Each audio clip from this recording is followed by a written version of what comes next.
Hey, Ray from Pitchell Partners. If you've never hired an interim before, it can feel a bit unfamiliar, even a bit risky. But in reality, interims are one of the fastest, most flexible ways to solve problems and to stabilise your finance function.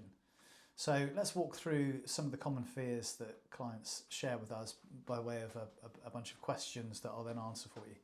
So what's the minimum hire period?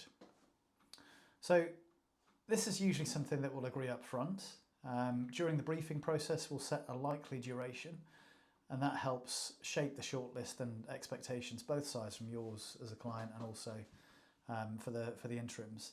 But the key thing to remember is this: interims stay only really for as long as they're useful and adding value. When the value starts to taper off, the assignment will quickly come to an end, and that flexibility works for both sides. Secondly, so should we pay a day rate or a fixed term contract? So that depends on the nature of the work and how that sits within the IR35 legislation, which you'll find a link to in the Education Centre. A simple way to think about it would be if the role looks like an ongoing employee style job, it's probably going to be inside of IR35 and better suited to a salaried arrangement. If it's clearly project-based with defined outcomes, a natural endpoint, then a day rate might usually be the right choice. The structure should support the work, not the other way around.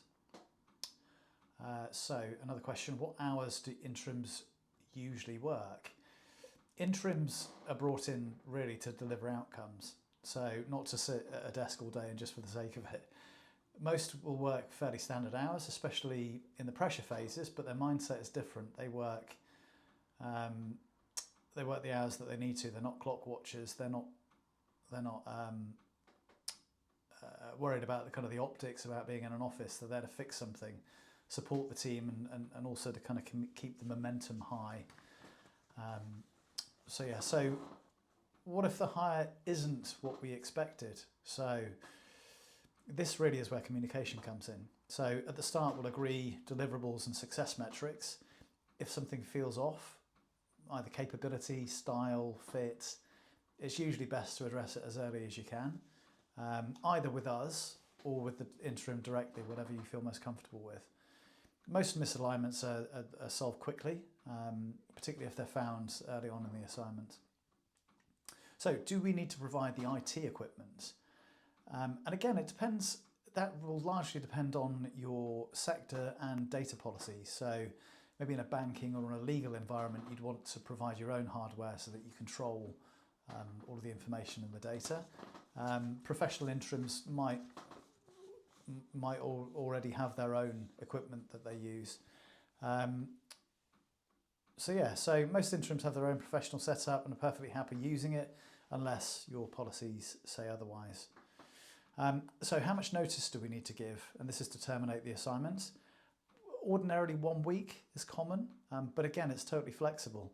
We agree it usually before the assignment starts, and you can tailor it based on the complexity of the work. Flexibility is a big part of the model, so it's one of the biggest advantages of bringing on an interim. You don't need to, there is no longer term commitment to them. Another question: who might tell the interim that the assignment is coming to a conclusion? Whichever you would prefer. We're more than happy to have that conversation with the interim, or you can handle the conversation yourself. Either way, we want to make sure that it's handled professionally and respectfully to both yourself and to the interim. Will the interim stay permanently if things go well? So I would say sometimes it can happen, but it's rare.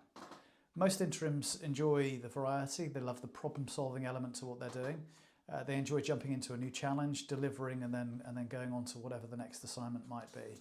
But every now and again, the stars do align, chemistry's right, and it makes sense. Permanent conversion can absolutely happen, particularly in the context of a business that is either growing very, very quickly, going through change, or might be an investor-backed business in the final stages of the investment cycle.